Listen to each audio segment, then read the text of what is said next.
What's up, guys? So today's the 15th of March, 2017, just for housekeeping, keep the date on there. So, as, I guess as I'm exploring some other, like chart methods, interpretation methods, and the way that you can graph them out, I've obviously been focusing a lot on medieval associations with astrology, not just some of the symbolism, but, I've been learning about like the kind of formulas and stuff and the differences between like medieval astrology charts as opposed to modern. And one of the major differences between Placidus, which is the modern, and medieval is that instead of having the confusing sorry, I'm having a Libra moment. My bad. Instead of having the confusion with like the house cusps not being lined up with the house lord, or the sign that's ingressing into that house. In medieval astrology, I would assume, because they probably did it by hand a lot, and it was just an easier system, they did equal houses, meaning that every single sign, like constellation in the sky, takes up exactly 30 degrees in each coordinate. So if you actually take 12 times 30, it equals 360. So since the Earth is round, we would essentially see 360 degrees of constellations. That's why they break up that way. So in medieval astrology, every single house, regardless of how your chart is laid out with Placidus, is going to be equal. And I kind of was just making sure I understand the formulas before I jump into the charts, because I didn't want to misunderstand part of the differences of how you interpret these, and then as a result accidentally teach myself something that's wrong. So I just decided, for the heck of it, because I was going to talk about like the paranormal stuff and with your draconic and everything, I was just going to pull up my draconic chart and everything, and I was like, that's something that I've been wanting to do. So I just made my birth chart for equal houses, and oh my god, it's so fucked up. So the whole benefit of medieval astrology is it doesn't really fixate on the egocentric kind of thing. It doesn't fixate on like what your quirky behavior's like. Like, it'll give you an idea, but it doesn't care about the minuscule microcosmic kind of associations. It doesn't give a fuck about like what your favorite color is, or who your best friend should be. That kind of stuff that a lot of the modern associations fixate so much on. Because again, the medieval is more associated with like the side lateral and the ways where you can actually track seasons and predict events and stuff like that. And it's more accurate because everything's a consistent formula. It's not you have to give or take, because this house is smaller than and this house is bigger or whatever else. So yeah, I'm just gonna look at this here. Pull it up. Okay. Let's first do this. I'll look at my original chart. So for my Placidus chart in the tropical, I have Chiron in the first house in Gemini. I have Lilith in the third house in Leo. I have Mars, the south node, conjunct with my Sun and Venus in the fifth house. I have my Plutonian signatures, Mercury and Pluto in Scorpio in the sixth house. Then I have Pallas at the end of the sixth house. Then my seventh house, I have a stellium of Saturn, Moon, Uranus, and Ceres. And then I have Neptune in the eighth house. Nothing in the ninth house, nothing in the 10th, and then I have my north node retrograde along with Eris retrograde right there, and then I have Jupiter retrograde in my 12th house. So that's the layout for the Placidus. I assumed that it would change with the equal houses, but I didn't know that it was going to be this substantially different. Is this...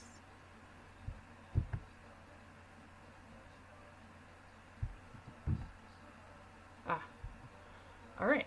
So, now I still have Chiron and Gemini in the first house, and then I have Lilith in the second house of relationships now instead of communication. So, in my Placidus chart, since that reveals more of like my personality, right? Lilith in my communication house, the Gemini house, would mean that I I use really abusive or traumatizing or antagonistic verbiage in the way I communicate with people. And that's evident, especially if you're on my Facebook. So when people tell me I'm mean or whatever like that, that's where that influence comes from. And when you look at the equal houses, instead of you focusing on how that affects how I interact with the world, Lilith being in my second house would translate that I'm going to have difficult relationships with people. You see how that is? So both of these charts actually reveal an entire picture that neither one of them could explain individually. And that's one thing I really want to focus on with this, because obviously the medieval chart is supposed to kind of give you an idea of an outline of your life. So if you actually want to know like the storyline, like if you were going to imagine like the storyboard kind of basics of your life, like you're going to go do this, you're going to get married, you're going to have 5 kids. You look at the medieval. If you want to understand your personality, your like psychological dynamic, why you decide to, bite your nails or something like that, then you obviously look at the Placidus tropical version. But if you just want to know, like, I want to know if I should get married to this person, or if, I should do this. So actually you should be using Hori. I don't even know if I'm ever going to say that right. I don't think I've ever heard anybody actually say it. It's Horary. It's the, like, oracle stuff, where you ask a question, a specific thing that you're intrigued about, or, want to know, and you cast a chart of the moment, and you can actually read it as if it was like an oracle or a psychic or a tarot kind of thing. But this in particular just gives you an idea of what's going on, and of course, me being me, first thing I jump to, right, the 4th house, specifically in medieval astrology, is the house that's supposed to reveal how you're going to die. Because, yeah, of course I have to do that, right? So, so my sun, the south node, and Mars are in that house. I have a T-square with Mars, Chiron, and Uranus. Yeah. Yeah, and then I have my north node, obviously opposition with my sun and my south node, and my Mars in my 4th house. So, well,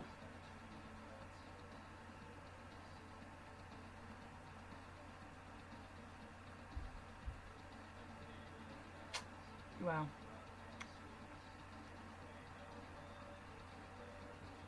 Yeah, murdered. Or something. Some sort of freak accident. I've said that before. And then, oh god, this just makes my day. Now my Jupiter, that's been in my 12th house, right, is in my 11th house. So I would still attribute the modern association that like Mark Jones has made, and the people with evolutionary astrology or whatever, that the 11th house would always be a trauma house, because that just seems like it would fit with medieval, right? Even though in theory medieval is only supposed to be associated with the 7 planets, so nothing beyond Saturn, right? But I'm actually going to obviously I don't have this as a foolproof method per se, but I'm just going to integrate some of the modern planets that are attributed and apply them to the medieval formulas. I don't think anybody's ever done that before, and I can't say right at this point if that's actually going to be effective and it's going to be consistent and work, but I'm going to just continue to do it trial and error, and if I get more than enough it doesn't work as opposed to it does work, then I'll just disregard that and just stick to the seven ethers initially. But yeah.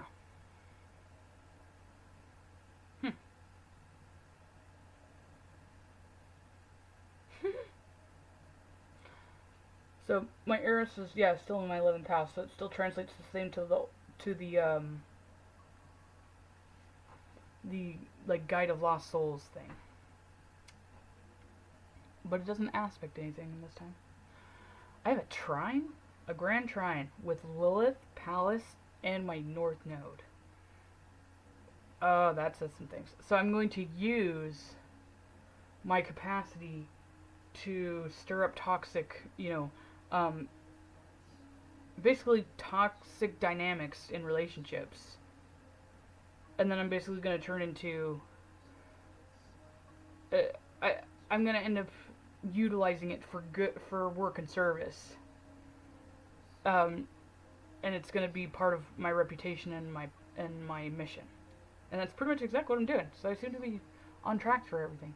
I also have my midhaven in Aquarius in the ninth house, and that's not very cool. That's also in a grand trine, actually. Is it? Wait. Yeah, it is. It's in a grand trine with Venus in my fifth house, and then to the ascendant. So,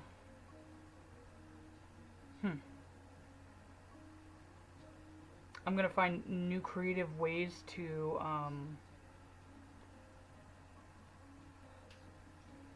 new creative inventive ways to bring benefic things to the concept of the mind. Psychology. Yeah. Woohoo. Yeah, because Venus is technically a benefic, so it's not in a poor dignity, it's in Libra, so yeah. So in medieval astrology, think about the basic planets. So the sun and the moon are ethers, meaning that they bring life, or they give life. That's essentially supposed to represent the person of the life. So where they're investing a lot of their energy or their life into. So I have my sun in my fourth house. So that would mean that I invest it into home and family, which is funny. And that would have to do with nurturing people's foundations. That would make sense why I do the therapy thing. And then my moon still being in the seventh house, I invest a lot of my time and effort and life into relationships with other people, or into other people in general, which again is pretty much emphasized. And then we look at the benefics, which are Venus, which is the lesser benefic, and then Jupiter. So I'm gonna, forget the whole 11th house trauma signature thing for a second, put that on the back burner, and apply just the medieval astrology formula to this. So, me having Venus in a decent dignity, not really having any hard aspects per se with much. It has a semi-square with Pallas, and that's about it. In the fifth house of expression. So, not only is that expression, but it's creativity and children and romance. So, that's essentially supposed to give me benefic abundance of that. I'm definitely creative. I definitely have a lot more kids around probably than I've ever wanted. Or at least I ever planned on. And then I'll look at the Jupiter one. Jupiter being in the 11th house would give me abundance of dreams, hopes, wishes, and sociological connections. I don't... Yeah, see, I take that with a grain of salt. Well, it's semi-square my ascendant, and in opposition with my Mercury in the 5th house. So, that would mean that, my ideations and my hopes, dreams, wishes, or, things that I want to, that I find meaningful are going to be in direct conflict with my self-expression. Meaning I shoot myself in the foot. Okay, so then we look at the malefics, right? So I have Mars, which is the lesser malefic, in my 4th house. And I would assume that would translate to my family sucking the life out of me. And the South Node being in that house too would say that a lot of my I translate a lot of the South Node kind of concept to self-undoing. I don't know why I do that, but that's how I instantly translate it, and it's always worked that way when I've kind of articulated that way to other people. So I'm attempting to make the best of my traumatic, experiences and situation. So I utilize my pain, and that's emphasized yet again with me having Chiron opposition Ceres, and Chiron's in my 1st house near the ascendant, and then Ceres is on my descendant line. So I'm basically just instead of, well, depends on the day, I guess. Instead of letting pain just eat me alive, I try to flip it around and make use of it. definitely something a Virgo Mars would do, which is what I have. But I do have that T-square with that, which, emphasizes that despite the fact that I try to be the most optimistic with this as I can, it's still going to eat away at me. Welcome to medieval astrology and malefics. Then I have the greater malefic, the worst one, almost directly on my descendant line. So my descendant line would be at 10 degrees. And, well, I mean, this is equal houses, so, I mean, give or take. And so I have Saturn right there at 15 degrees. So, it's going to take away my associations with other people. It's going to make me struggle with my identity. It's going to take away my health and vitality. Yeah. Yep, because it's direct opposition with my ascendant. Lame. And then it's semi-square my Mercury as well. And I think my Pluto. So that kind of just goes into the whole, my Plutonian signature feeds into my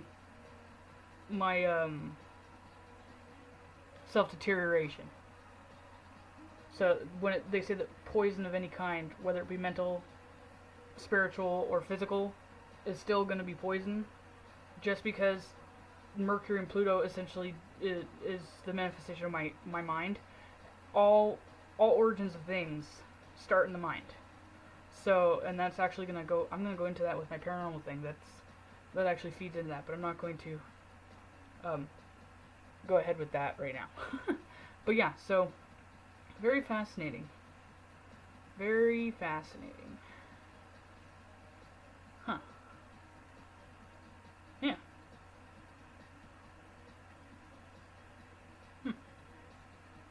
Also, I have Neptune in the 7th house. I usually have it in the 8th house here. Well, that would explain some things. I don't know where I stand with people. Yeah. Yep. Okay. What time am I at here? That's it. Okay, so that was just, I figured I would just share that as I'm looking at it. My genuine responses, I feel, are a little bit more entertaining, and I'm a little bit more thorough when I'm doing it the first time, so. Just as I speculated, I don't think either reading method is superior than the other. I think both of them should be taken into account. And I honestly, like, if it were for me, like I just did, I would, if I were going to be addressing either, a future, granted, you look at medieval for, forecasting events, but if you wanted to get, like, an idea, like, you use the medieval to determine an event, and then you want to know, like, what are the, microcosmic kind of, triggers, or things to, like, signs to look out for that event to transpire. So say like in somebody's chart, you see that, like, there's an assassination or something like that, or a murder. You obviously, when you're looking at the medieval, it's not going to, reveal to you necessarily, what led up to it. It's just going to tell you how they're going to die, that they were murdered, and if it was by, so-and-so. Like, give you a vague idea. Then you could go into the Placidus, or the modern chart, and say, okay, so here's the conflicts that you have with this particular planet that's supposed to be the signature for, you getting murdered. So it's actually going to be your mouth that gets you murdered. That kind of thing. No, that wasn't a real example. Even though it sounds kind of like mine, but yeah. Alright, so I'm going to go. Said I was going to do that draconic and paranormal stuff, and I'll work on that now. Okay. Is there someone there who cares for God-forsaken souls and God-forsaken man? Is there someone there who cares?